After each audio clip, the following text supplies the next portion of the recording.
Hi everyone, my name is Cecelia Panlaan, and in our group I chose identity as the topic. So we have to answer two questions, or I have to answer two questions. So the first question is, where will you position yourself between the old and the new? And the second question is, what messages will you give to your fellow Filipinos regarding identity, sex, and politics? So since I chose identity as a topic, I will only answer identity. So my answer in the first question is, I would position myself, or I would choose the contemporary liberalism, which is only the new ones. And it states there is no such thing as true Filipinos. True Filipinos. Yeah, it's like a form of exaggeration. Why do we need to exaggerate the word true when we already are Filipinos, right? Like in name, in title, in passports, we are already Filipinos. Living in this country, we are already Filipinos. Born and raised here, or born here and raised anywhere in the world or in the earth.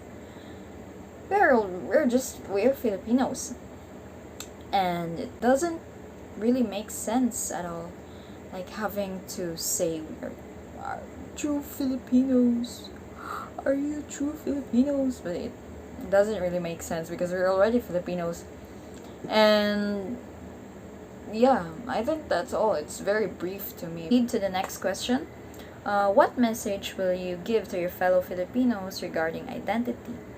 My message is, it doesn't make you less Filipino if you enjoy like other cultures. For example, Japanese cultures, Korean cultures, Thai cultures, or anything that you like that isn't Filipino.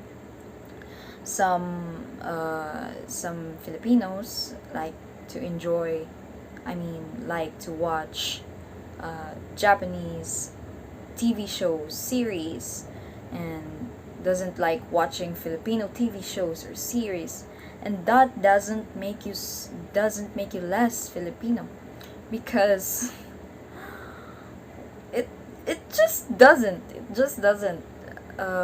You enjoy other like cultures, you enjoy other countries' music or series or anything, and you don't like ours. It doesn't matter. You're still like, oh sorry, my phone is overheating. So it doesn't really matter. You're still a Filipino. It doesn't make you less Filipino. So I think that's all for my insights about the two of these questions. So all of these are just my opinion, and all of these are just impromptu too. And I just speak what's on my mind, and you can correct me if you want, I guess. Not I guess. You can correct me if you want, and tell me tell me your thoughts about these particular questions, or these particular contemporary liberalism. So that's all for me. So, if I were to be asked where I will place myself in terms of identity between the old and the new, I would say the new. Well, finding out who you really are is a really complex field, to be sure. The term itself has a significant impact on our lives, as does the fact that we were colonized by so many nations for such a long time and that they had an influence in our nation throughout that time. Some claim to be true Filipinos, while others does not even consider themselves to be Filipinos. History has brought about change in our lives as well as in how we approach and live as times goes on, and it has did so in a magnificent way. Despite the fact that some Filipinos may dislike foreign influences, we have been exposed to them and have accepted them. We adopted characteristics of other cultures. Some of us want to completely eradicate all foreign influences and create a pure Filipino culture devoid of any Spanish, American, Chinese, or Indian traces. No matter how desirable it would seem, such a culture does not exist. We are what we are because of how history has molded us. I therefore come to the conclusion that there is no such thing as a true Filipino, as we have been stuck with the idea of being a true Filipino simply because our parents were from the Philippines. We were born and raised there, and how our parents taught us about the traditions, cultures, morality, and beliefs were in fact the colonizations of the Philippines has resulted in a lack of distinct national identity. Instead, they have adapted traits from the Spanish and American cultural traditions.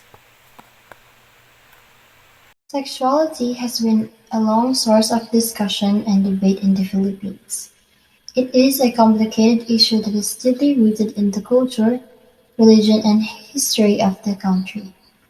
Traditional attitudes toward sexuality in the country have been challenged by more progressive attitudes over time.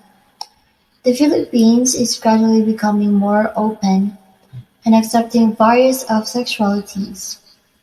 There has been an increase in the number of people openly discussing their sexuality and advocating for LGBTQ rights in recent years.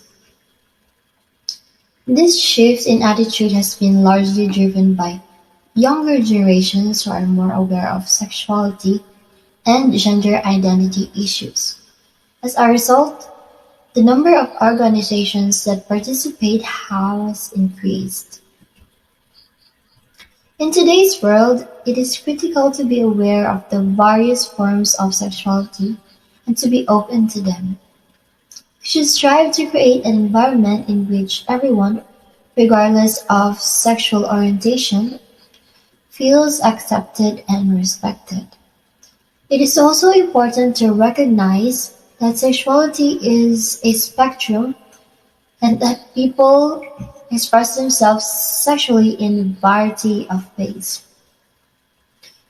We should strive to create a society in which everyone feels safe and feels safe expressing their sexuality without fear of being judged or discriminated against. We might also remember that sexuality is something that should be embraced and celebrated rather than forced upon someone. We can create a more inclusive society by being open-minded and accepting of all forms of sexuality. The sexuality of men and women in the Philippines, both in the past and present, is composed of their actions, practices, and behaviors related to sexuality. Filipino sexuality is influenced by the education they receive in schools, the media, the expansion of the internet, the religious teachings they receive from their spiritual institutions, legal policies and laws, and the impact of urbanization. The Euro investigation into the homosexuality of males in heterosexual consensual union is uncommon in developing nations like the Philippines. The absence of an umbrella organization, the LGBT community's lack of knowledge of SOGI concepts, and a lack of unity caused in part by socio-economic disparities were all mentioned as hurdles for the LGBT movement. LGBTQ people experience prejudice in virtually every sphere of their lives. They are denied access to employment, education, and healthcare.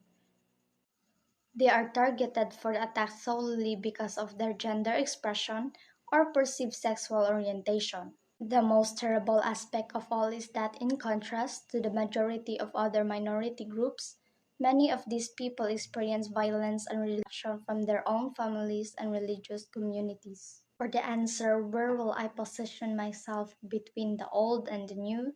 I'll stand with the new aspect in sexuality. I am willing to be their ally. LGBTQ acceptance still has a long way to go. LGBT people need to live their lives as they see fit, and we should all consider each other as human beings and we should respect each other. We all need to treat each other with human dignity and respect. The political system of the Philippines has been greatly influenced by the governance of Spain, which is the strongman politics or totalitarianism. Back then, before the liberalism came, the political system of the Philippines were somewhat have no foundation. However, when the idea of liberalism came, the idea of Philippine identity started to arise. And when the members of the educated illustrated class influenced to liberal ideas, it gave birth to the propaganda movement, which later on rejected by the Spanish authorities.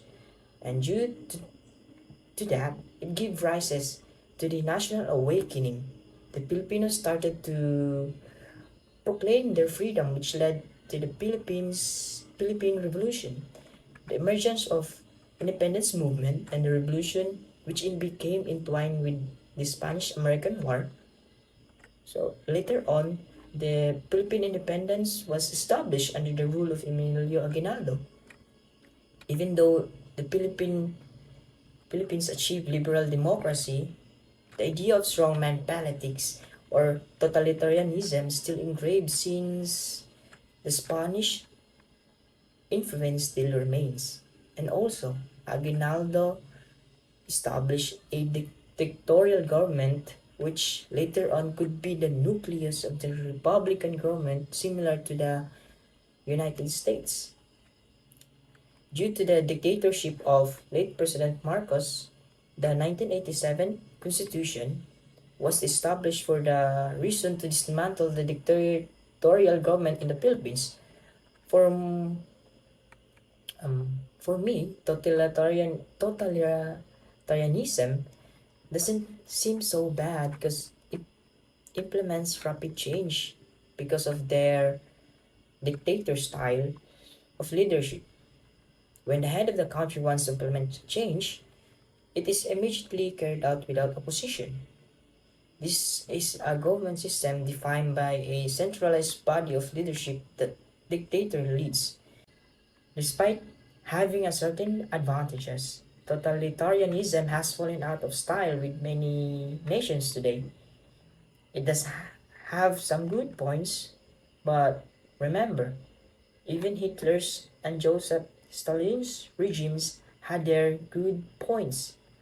Still, that does not excuse these regimes for the damages and destructions they caused to the people all over the globe, just like Marcos did in the Philippines. So, if I were position myself between the old and new politics, I would choose the new government because of its freedom. But one thing I would like to give a message is that be responsible for your freedom, since too much freedom leads to undiscipline. Hello, I am Princess Euremae of Malalay. Since we have reached the topic of politics, I will position myself in a liberal democracy. Liberal democracy promotes civil rights. It is a political and moral philosophy based. It is a way of governing that depends on the will of the people. Freedom of movement, freedom of religion, freedom of speech. Liberal democracy generally talks about the people's freedom. They have the right to disagree with others on topics and ideas. But of course, liberal democratic societies also have disadvantages. If the government wants a change for the betterment of the nation, there are huge possibilities that a group of individuals might stand against the change, which will lead to slow or post progress. Successful countries such as Japan, Australia, Canada, and many more, these countries practice liberal democracy. It means that they are not limited in exploring new things, more learnings and discoveries for them. The Philippines is a democratic country. If we, the Filipinos, will be unified, choose a strong leader who has the voice and is able to stand with the nation, we will become an efficient society and be a successful country.